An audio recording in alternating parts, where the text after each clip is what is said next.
Welcome back. I'm still with Reform UK luminary. Luminary? Yeah, I think that's what you are. Tim Montgomery. Do you have a position there, or are you just a party member? Well, I'm primarily like you. I'm still a journalist, so I'll criticise Reform when I think they need to be criticised. I said that the other day. I had some problems with Reform UK, and I don't mind saying so. I wasn't very keen on their apparent softening on the Shamima Begum line, where Nigel Farage suddenly said he might consider letting her back. I didn't think that was right.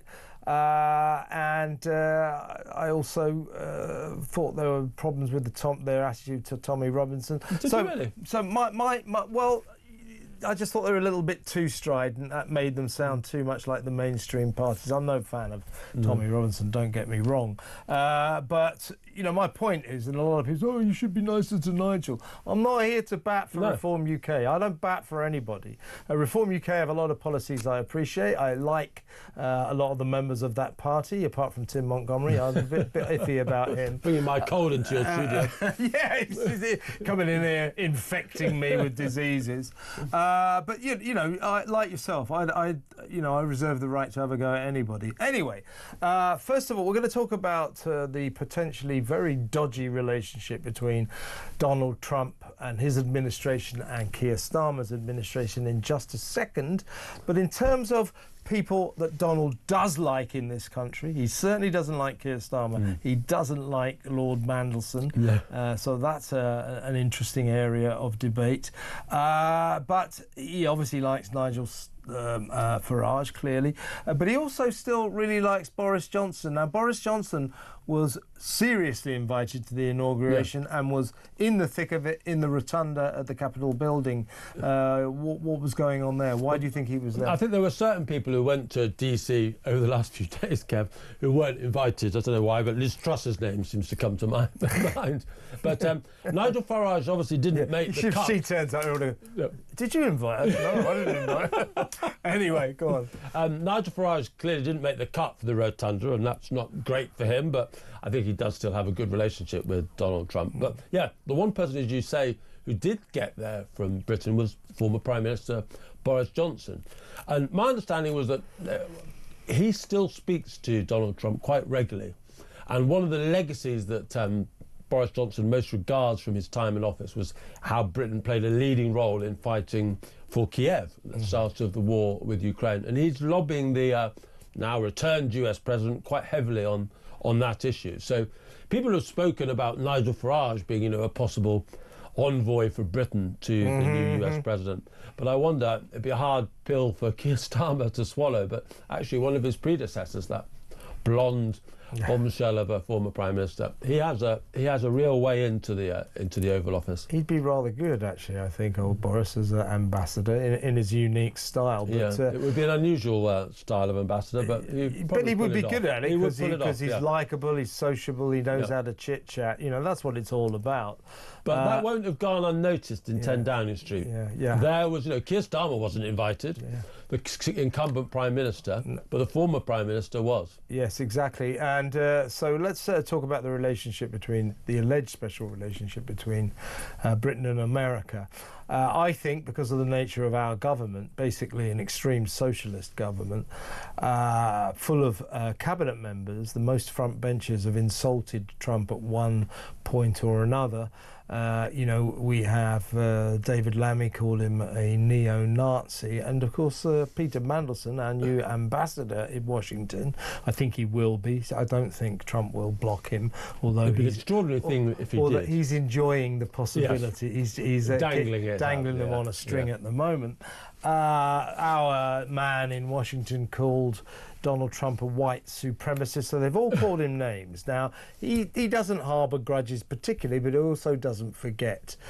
He doesn't like this lot, and he doesn't like Peter Mandelson, he doesn't like Keir Starmer, and so therefore, let's not beat about the bush. Our relationship with America is going to be very, very difficult, and let me know what you think about that first, and then we'll talk about the Chagos Islands. Well, I think you're fundamentally right that the relationship between the sort of right-wing president of the United States and a very left-wing British Prime Minister is going to be difficult.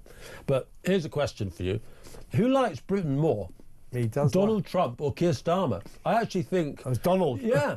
I think Donald Trump, with his family connections, he generally loves this country, I think, in a way that I'm afraid a lot of our own politicians do not. And you look at the way he greeted Prince William, the Prince of Wales, in Paris recently. You look at the way he talks about, our now, former Queen. There is a real, the business investments that he's made in this country. He likes this country. He does. And through people like Nigel Farage and Boris Johnson, he definitely still has connections with us that I think would limit anything he would say too negatively about us. And one of the things we were just talking about, tariffs, Kev, if, for example, tariffs are imposed on the EU, I think there's a possibility now, because of our exemption from the EU, we could be spared them. So I think if the Labour government plays it correctly, and Donald Trump does like people who have been on the wrong side of him and come round to respecting him, if they can play it right, there are still advantages for Britain because of that affection that he has for us. If they've got the intelligence and the diplomatic skills to do it, and so far it doesn't look as if they have, frankly. I mean, even appointing Mandelson was not a great move, and I think Mandelson will be an American ambassador who doesn't really ever get to see the president. He will just be there. He won't be any use to this country at all. I disagree with you on that, actually, if I may. I think Mandelson is a controversial appointment, but he's a skilled politician. And I think that Trump will know that, unlike a standard ambassador, he will be able to contact, he's got the ear of the British Prime Minister. And let's see which one of us is correct. I'll give you that. I must admit, when I first heard his name, I thought, well, that's not a bad idea, because what an ambassador needs to be is pragmatic. Yeah. He needs to be able to shake hands with the devil, as Jack Straw once said. Yeah. Certainly Peter Mandelson will be able to do that, so he'll be like the devil shaking hands with another devil, the Prince of Darkness. Not for nothing is he nicknamed that. Now, what do you make of this? Is an interesting impending event. Now, Lord Richard Hermer, an inveterate Labour lefty who thinks that the trouble with Britain is it's colonial and racist, and who has never seen a dispute that he didn't think Britain was wrong in. He is busy. He's our Attorney General, big mate of Starmer's, busy trying to give the Chagos Islands to China's friend Mauritius for no apparent reason. It's because it's colonial in it, territory. We haven't got long now, Tim. They've given the President Trump, the chance to veto this. I think he will, don't you? I hope so. It's a terrible deal. What's costing us £9 billion potentially? Yeah. 800,000 a year for 99 years. Yeah. Thanks. Yeah. So no, I hope if Donald Trump can do one thing immediately to help this country, it would be that. Yeah, so we look forward to that. Tim Montgomery, how fantastic to see you in the studio. Good luck with the cold. If I catch it, you'll be hearing from my lawyers.